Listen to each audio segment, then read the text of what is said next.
He's been picked out. Socks down to his ankle. Picks out Stansfield. That's the hat-trick. And that's what dreams are made of. Hello and welcome to Park Life, the official Exeter City podcast. We've not just got one game for you this weekend, but two massive games at SJP for the men and the women as they take on Bolton Wanderers and Maidenhead United, respectively. Loads to get through with some brilliant guests, so without further ado, let's crack on with the episode. Coming up in today's show, Park Life regular Michael Shklover joins me to preview both games at the weekend, with lots on the line for both teams. Club captain Piers Sweeney also sits down to discuss some of the recent form and identify how we can get back to winning ways. Women's first team player Amber Pollock discusses the big match against Maidenhead on Sunday before Lucy Ford from Her Game 2 chats about what they're doing to help make football more accessible for women. First up, I'm joined by Michael Shklover, who covers both the men's and women's teams for Expression FM. Michael, welcome to Park Life. Thanks for joining me once again. Two games this weekend, but we'll start with the men. High-flying Bolton Wanderers visit the park this Saturday, but City have struggled to pick up results in recent weeks. That's 4 games now without a win. Are you a little concerned about the current run of form? I mean, it's always disappointing, especially given the amazing form that Exeter City have had at the end of January and then leading into February, which of course began with an away win at Bristol and then followed by a win against Barnsley and a win against Peterborough at home and then also Wigan as well.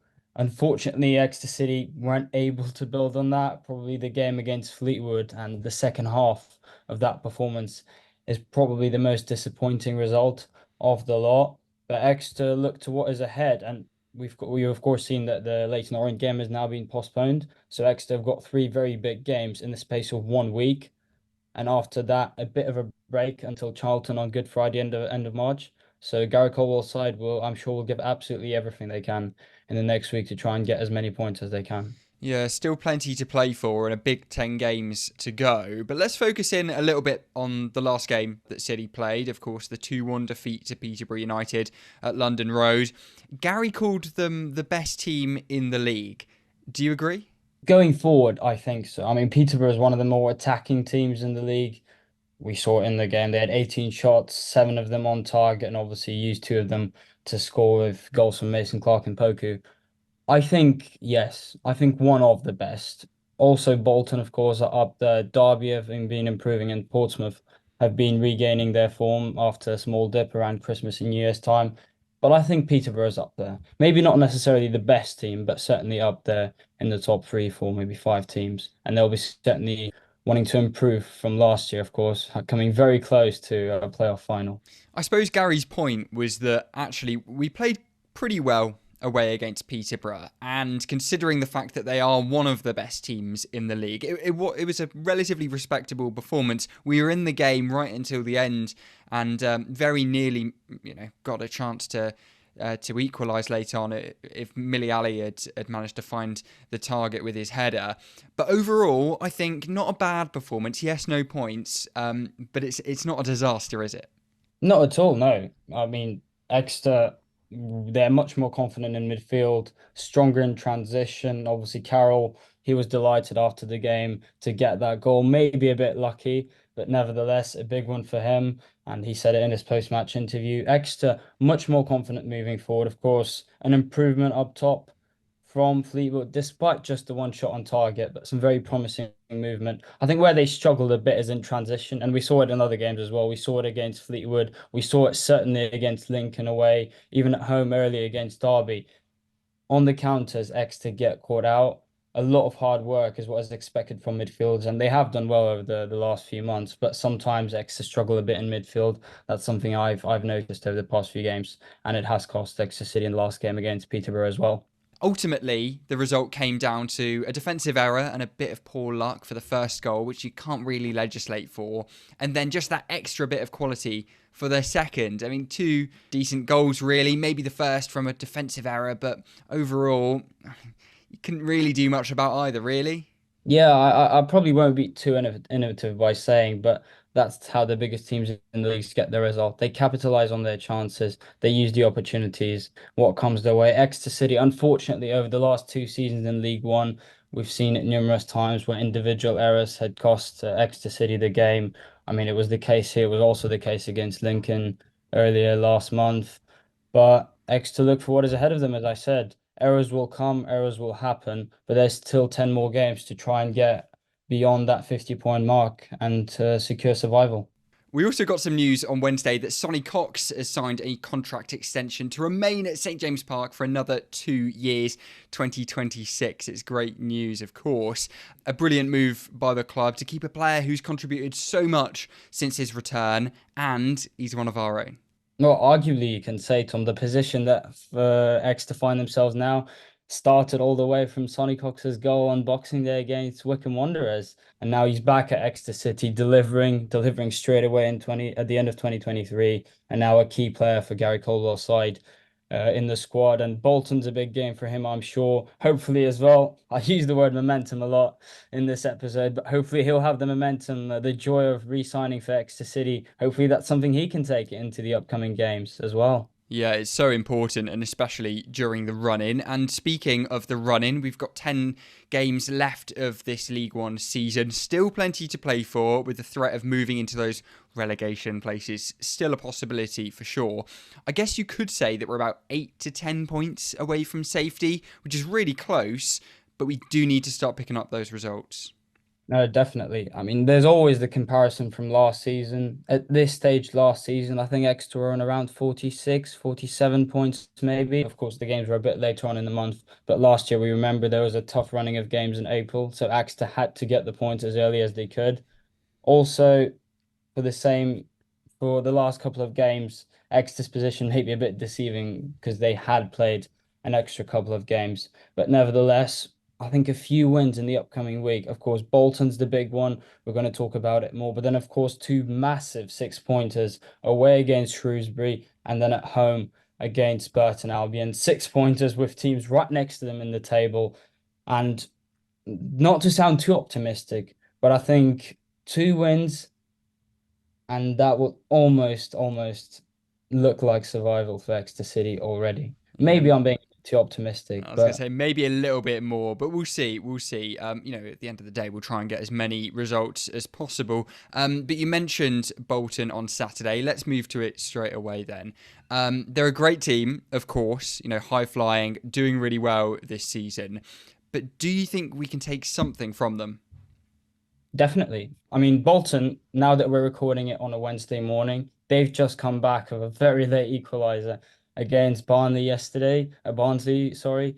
Of course, Randall Williams, one of our own as well, scoring that late equaliser for Bolton Wanderers, tapping in after the penalty save. And that momentum that Bolton gained in the last 10 minutes was absolutely incredible. But that game against Barnsley yesterday also showed that Bolton can be punished. They can be rendered vulnerable at the back. The first goal for Barnsley coming through that. So with Bolton, the way I see this game unfolding, Bolton are going to have the chances. Bolton, probably as much as Peterborough, are a very attacking team. In the majority of their games, they create a lot of the chances. Ian Everett's team likes to go forward, catch opposition out on the counters, have a lot of the ball at times as well. They haven't lost at home yet in 2024. Charlton have proven it recently away as well against Bolton. So for Exeter City, it's the common message. Be brave, put bodies forward, get the crosses into the middle, go at goal, try the shots and be brave. And also, very, very important to be confident and solid in transition to avoid individual errors in midfield because Bolton on the counters will be absolutely clinical. Yeah, and hopefully, with all of those things you mentioned, we can get a result and maybe exploit a couple of those vulnerabilities that Bolton do have. Let's move on to Sunday then, and the women host Maidenhead United at St James Park in what is bound to be a great event. It always is when the women come to St James Park. I know you've watched a lot of them this season down at Exwick Sports Hub. How impressed have you been with City women this season? Extremely impressed, Tom. It's been a magnificent campaign for Exeter City women, and it just got better and better with time.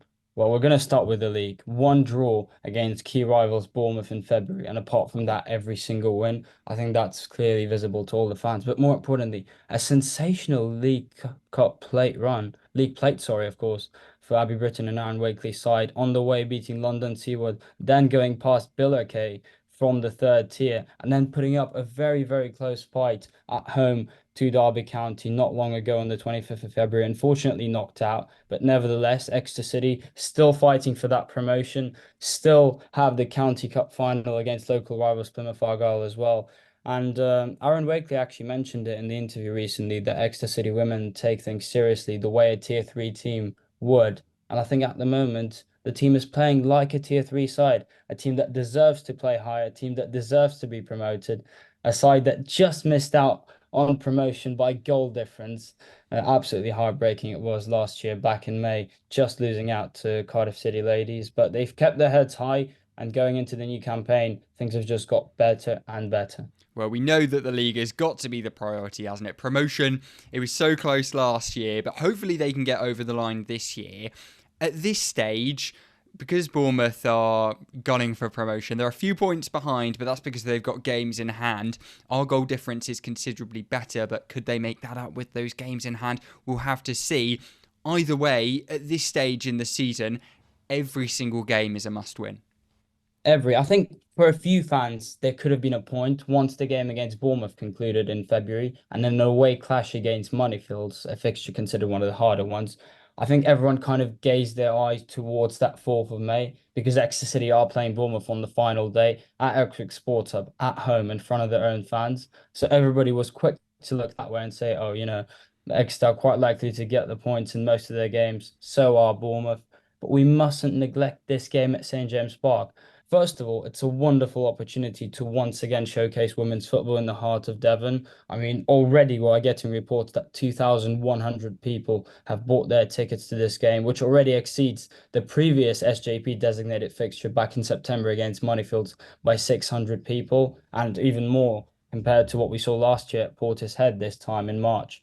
So, I mean, the crowd is coming to these games, which is great to see. The double header with Bolton is a really, really good idea, in my opinion. And also the game against Derby. For the first time, tickets had to be sold to Exeter Sports Hub, and almost 500 fans made their way to the hub to support Exeter City in their League Cup Plate semi-final. So it only shows one thing. Exeter City women is moving in the right direction. It's improving, and hopefully it will get a big result on Sunday in front of the big bank in the main stand.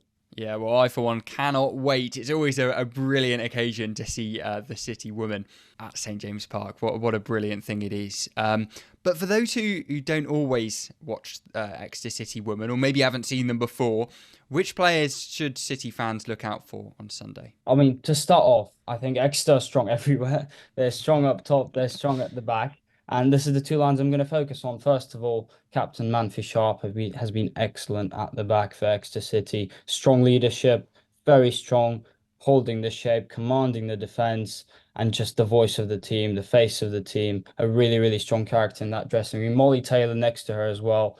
Always up there. Excellent in defence, but also extremely efficient up top, scoring a number of big goals this season. The next place you have to look at is, of course, the partnership up top. Sarah Stacey, who finished top scorer of the division last season and has certainly kept that up in this campaign. And more importantly, Jenna Markham, who has really, really improved at the beginning of this campaign. But also we mustn't neglect Bo Jackson. I know she came on Park Life back in autumn to speak to you. Excellent player as well for Exeter City. I mean, every line is good, Tom. It would be almost rude to kind of pick out anyone in that squad. It's just a very strong team. And Abbey Britton and Aaron Wakely's side have done exceptionally well to put the side together, and this side deserves to go up for sure. And I can't wait. There's still plenty of tickets available. Let's try and crack that 3,000 mark, which we got close to a couple of seasons ago, but I reckon we can do it if we get enough people through the gates. Michael, thank you so much for previewing both games this weekend, and we'll all look out for your commentary of the women's game on Sunday. Thank you so much, Michael. Thank you. Always a pleasure, Tom. Next up, Piers Sweeney sits down to discuss how City can get back to winning ways. Pierce, welcome back to Park Life. Good to have you back on. We're speaking under slightly better circumstances than last time after that defeat to Derby at Pride Park. But City have slipped into a bit of poor form recently. It's now 4 games without a win. How concerned are you about the last 4 results? I wouldn't say I'm particularly concerned. I thought we went toe to toe with probably one of the best sides in the league in Peterborough on the weekend. I thought we probably deserved at least a point out of the game.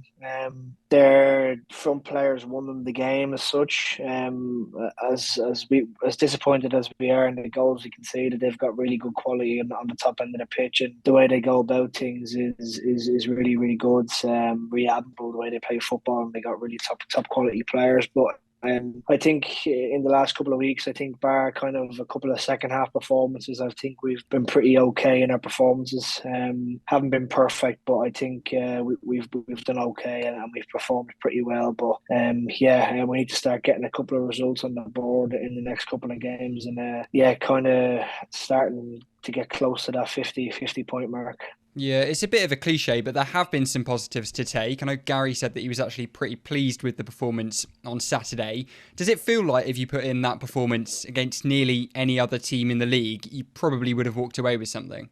Yeah, I do agree. I think if we approach the game like we did on Saturday against Peterborough, against probably 90% of the teams in this league, you probably get 3 points and score 2 or 3 goals. So that shows where Peterborough are at the minute. That probably shows where we are as well.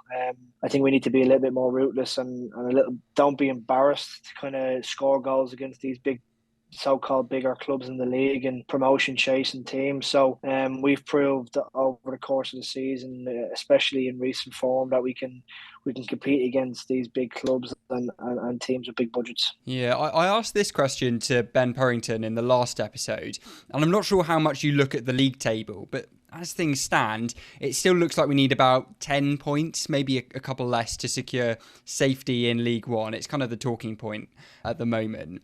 And that would be a great achievement. But does knowing that you're so close and having this recent run of games where you're not necessarily picking up the points, does that make it a bit more frustrating?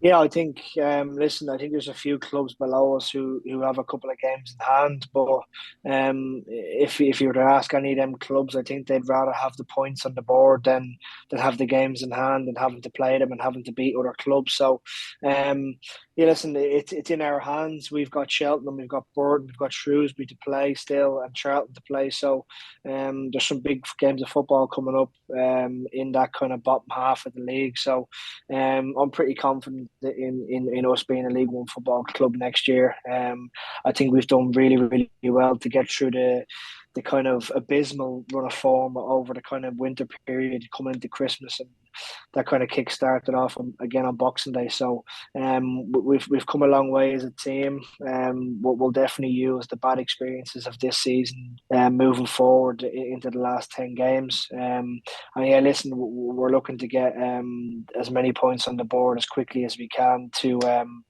kind of make the run in a little bit more easier. For sure. And, well, a chance to put things right on Saturday, or at least pick up a few points. Bolton Wanderers are the side to visit St James Park. And, if you look back a couple of seasons, or a few more seasons, I think we know a thing or two about halting one of their promotion pushes. You, of course, scored at their place on the penultimate day of the 2020-21 season. Are you confident you can cause another upset? Yeah, listen, I think we should be confident.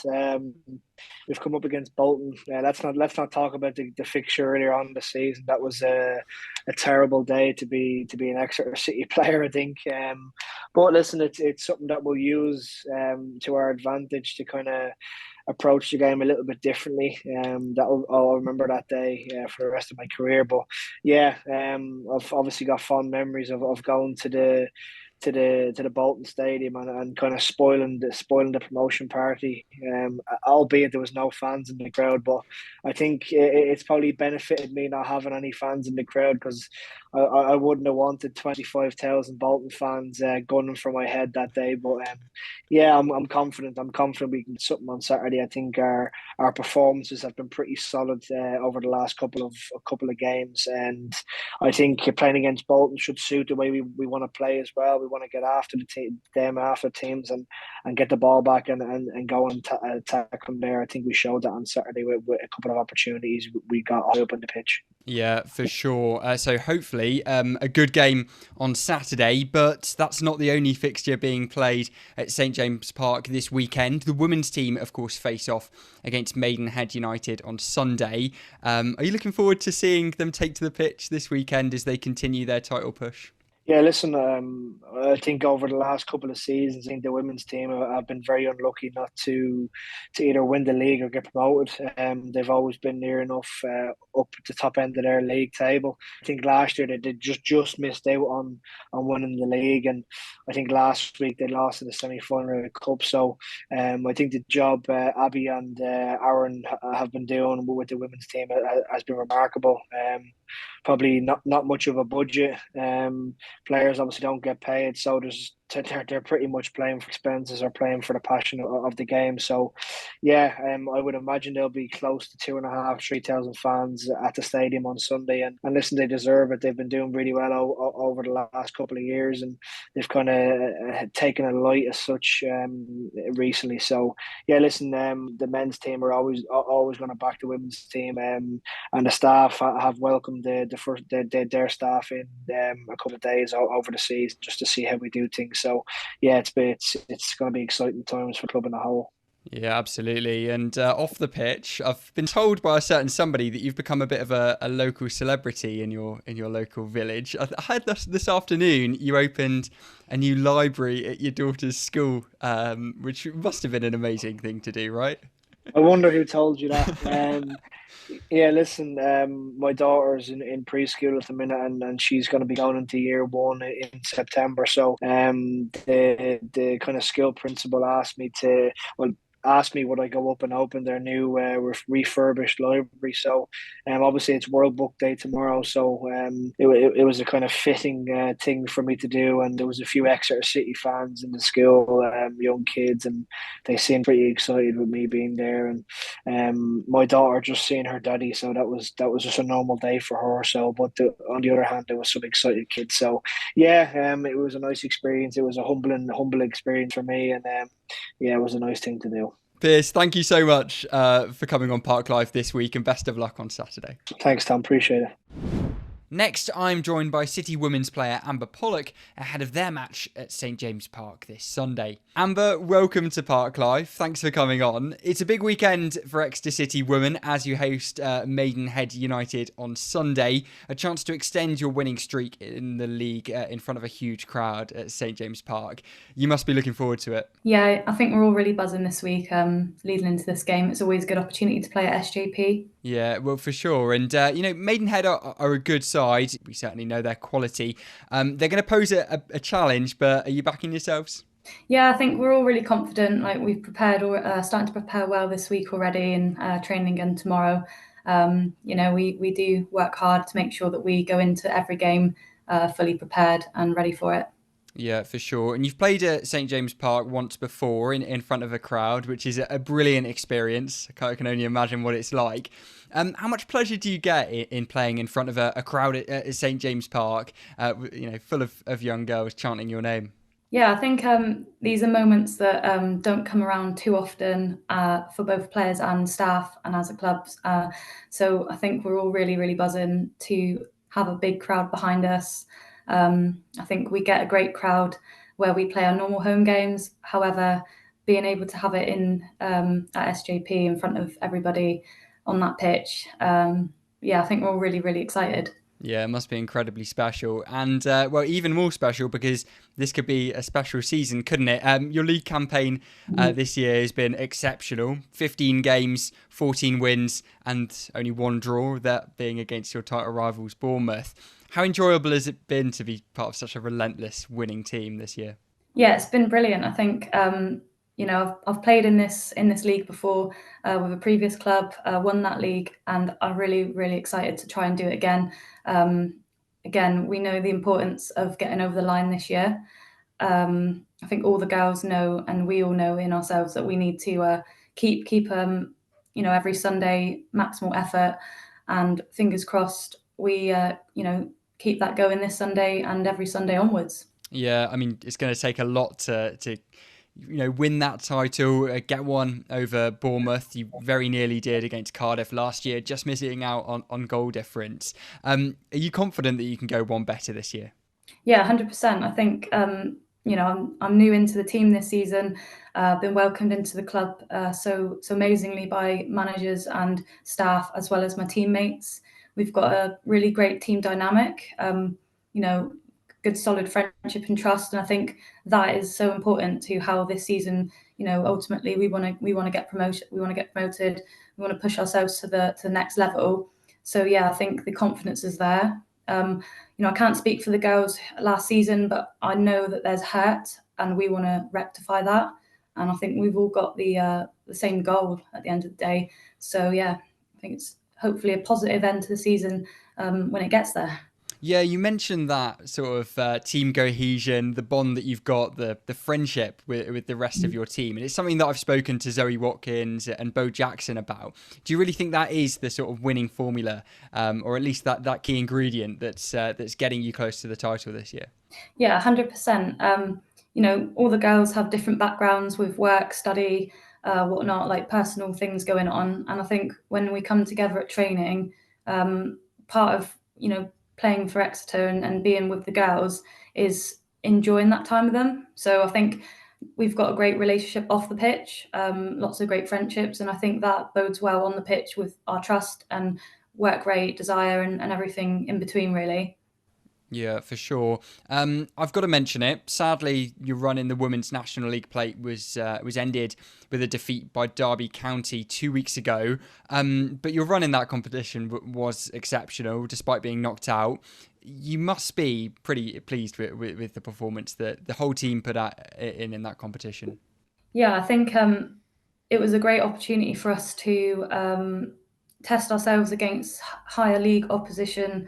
Actually, pretty disappointed to have been knocked out. I think, it goes without saying that we wanted to go the whole length of that competition.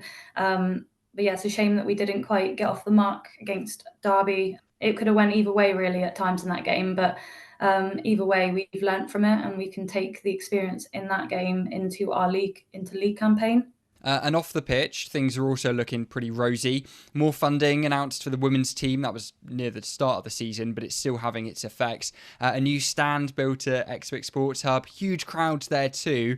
It looks like the perfect environment to be in right now. Yeah, 100%. Like, I couldn't be more happy with the way it's going. I think the club itself, it's got great values. I'm really pleased that, the backing is so important to ensure that players get the best quality of, everything really that we can. And I think the stand's great because of how wet the winter's been. So yeah, I think some of the fans are definitely pleased that they get to sit down and be sheltered from the rain. But saying that, we tend to get quite a lot of people coming to watch, and they still line up along the sides. And this is at Exwick, they still line up along the sides and brave the weather. But yeah, it's been really positive.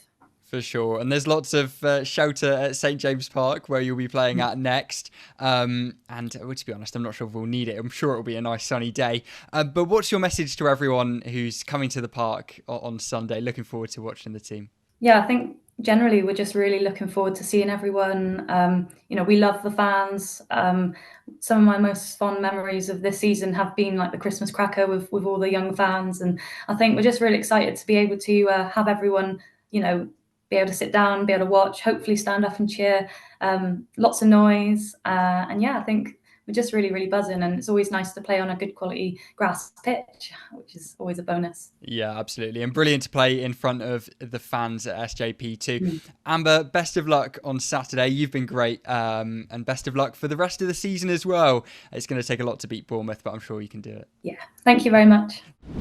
Finally, I'm joined by Lucy Ford from Her Game 2 to discuss the importance of gender equality in football. Lucy, welcome to Park Life. Thanks so much for joining us. For those who don't know, you're a co-founder of Her Game 2, which is a campaign aiming to raise awareness of sexism in sport. Just explain a little bit about what Her Game 2 is and what you're trying to do. Thank you so much for having me on. It's a pleasure to talk to you. So it obviously founded in May 2021 by 12 female football fans who'd all experienced sexism either online or in person, just for supporting our teams, just for expressing our opinion. And we just felt that there was nothing out there at the time talking about it, and really shining a light on sexism in football. So we decided to do a video to highlight our experience. And the response to that was just absolutely massive. The initial video on Twitter got 1 million views in 24 hours, which is absolutely wild. And yeah, from then, and that first day of people saying, yeah, this is my experience too, and reaching out to us, we decided to do a survey to get other people's other female football fans' experience. And out of almost 400 responses that we received, this was in June 2021, I think it's around 93% had said that they've seen sexism online towards a women in football. Over 63% had experienced it themselves online, and over 58% had experienced it in a pub or a ground. And one of the things that we noticed was fans not knowing where to report, or feeling comfortable to report, or knowing what was the best mechanisms, or talking to the stewards, and them not really having an understanding of sexism, on what it means and what that impact is to that person. So we decided, when we started to reach out to clubs, was to ensure that they have a reporting system in place, and to have that, the posters up and around the ground. But we also created our own reporting system on our website, so that fans, feel comfortable to report to us, if they would like, if there is anything they need to report, and then we can take it to the clubs for our ambassadors as well. And obviously with that, they have the option to remain anonymous, or they can pass their information on if they choose to. And I think that's really, really important, because we obviously are a group of female fans, and we want to be there to support female fans who are experiencing this too. And unfortunately, we still get reports through every single week of sexism. So I think that really shows that there's definitely still an issue, but the fact that there is now a mechanism where people can go and report things, and actually knowing that the clubs that we work with do take it seriously, I think is so important. Yeah, it's a huge issue, and I think that those statistics sort of highlight that. Maybe it wasn't taken as seriously by clubs before your involvement, so I guess that shows how important Her Game 2 has been as a campaign. And you've mentioned the reporting system, trying to tackle those issues. Really important. Her Game 2 has also grown significantly since its founding. You've got partner clubs across the country, ambassadors at nearly every single EFL club. It's amazing, really.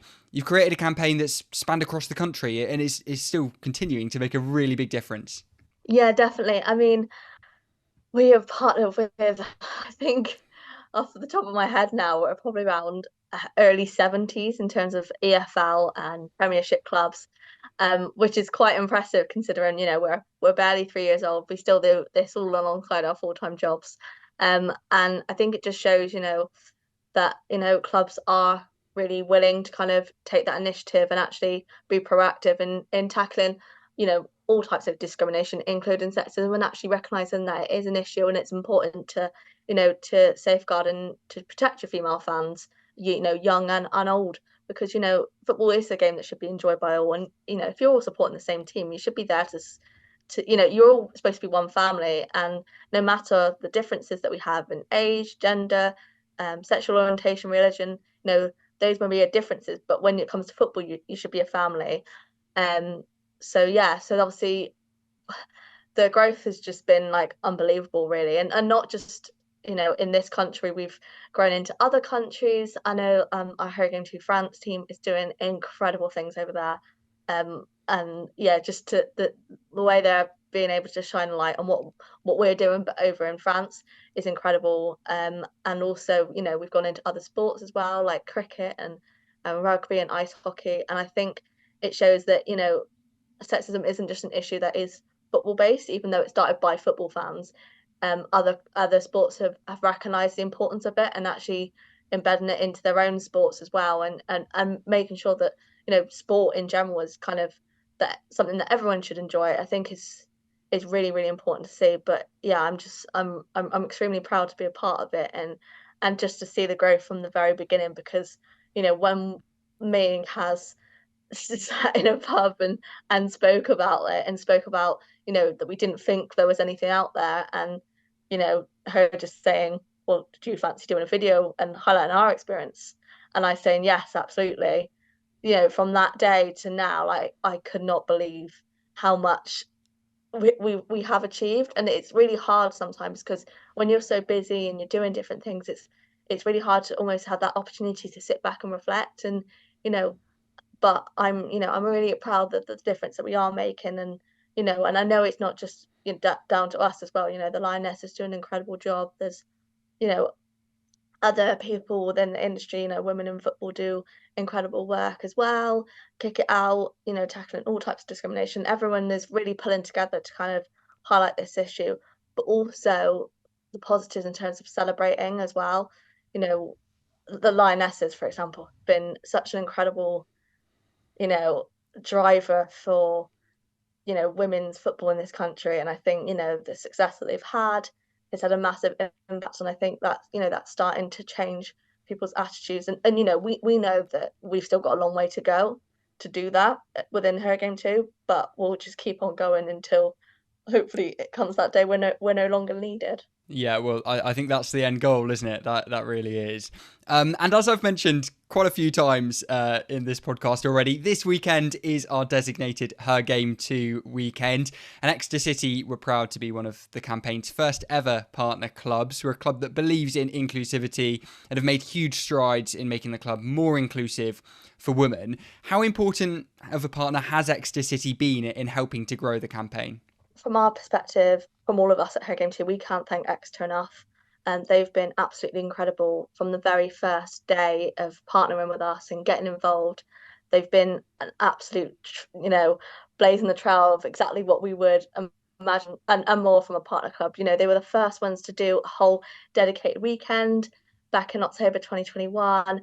With the women's team playing at St James's Park, getting, I think it was almost 2,500, breaking their attendance, and then not just doing it then, but continued follow up every single season, doing the dedicated fixture, doing the whole weekend, celebrating, the achievements of Exeter City women, highlighting women that working in the club, and through the work of Latoya, who's our amazing Her Game 2 ambassador, that she's really helped to drive that message in Exeter as well. So we're so grateful to her, and obviously all the club support. And we're really, really excited that, this weekend, International Women's Day is Friday, and it's going to be such an amazing weekend. And I already cannot wait to see all the photos from hopefully what will be another amazing weekend. Well, I can guarantee you it will be an amazing weekend. It always is when the women's team comes to the park. And it's our third annual Her Game 2 weekend.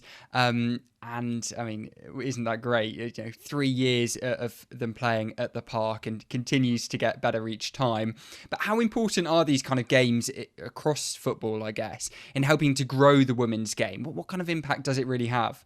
I think visibility is massively important. I think, I always believe if you can see it, you can be it. And I think the opportunity to have the women play at the same stadium in front of loads of fans and, getting to experience the same facilities as the men, I think it's so important. And, it shouldn't be something that happens once a season. Obviously, it's amazing to have that opportunity, but to have, hopefully from that one opportunity, it hopes it grow more and more. And like Arsenal women, for example, I think they've played at Emirates several times this season, and they've had the last 2 times it's been a sellout of 60,000. Well, they're a massive club. They're playing the WSL, but it shows that there is that appetite there, and they should be able to be playing at these bigger stadiums, and it should be completely. It's an amazing opportunity, and I think more clubs should definitely kind of embrace that. And I think the opportunity to play at the stadium, I've spoken to the Gaskell's players, the Bristol Rovers women, and when we did it for the Forest Green game back in 2022, April 2022, we did it as a double header. And they saying how much they were so excited for it. And for now, like, so a lot of them, that's still their profile picture on social media. And just having that opportunity, it means everything to them. And it's something that they've dreamed about. And for young children, boys and girls coming into a stadium, watching it, being able to go with their families, friends, it's amazing, and it's such a welcoming environment as well, and such a lovely way to introduce football to people. And yeah, I just encourage everyone to go and support not only your men's team but your women's team as well. And I think days like dedicated fixtures, opportunities to play at bigger stadiums in front of bigger crowds, they deserve that. They've worked really hard to get to where they are, and yeah, it should be something that's celebrated. Yeah, well, it's going to be a great event, I'm sure. I suppose we've got to caveat all of this by saying that there's still plenty more that can be done to make football more inclusive for women and girls. What can football clubs do to make their matchday experience a more pleasant one for women and girls of all ages? Yeah, I think it should be something that, I think, with football as well, what her games are about, it isn't about, stopping people from doing what they usually do. It's about, encouraging more, people to come along to the game, women and girls, people who may not have been experienced football before.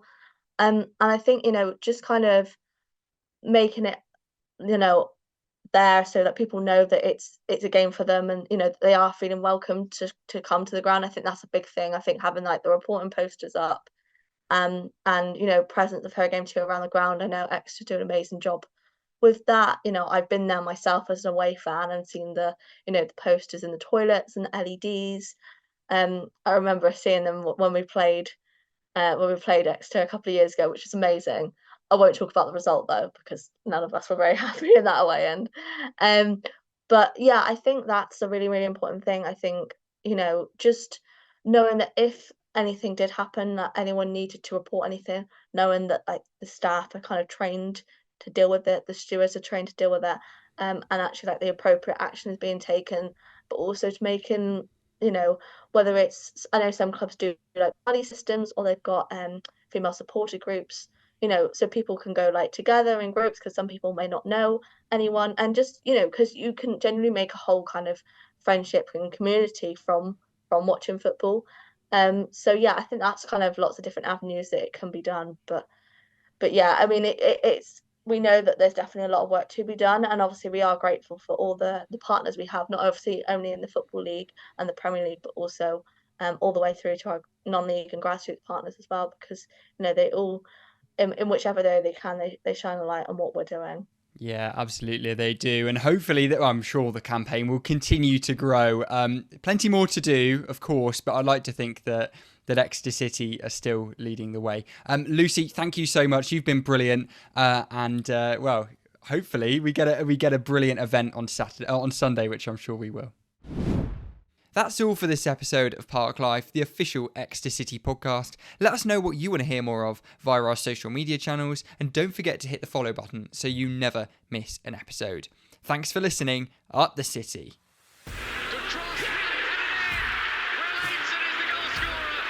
He's been picked out. Socks down to his ankle. Picks out Stansfield. That's the hat-trick. And that's what dreams are made of.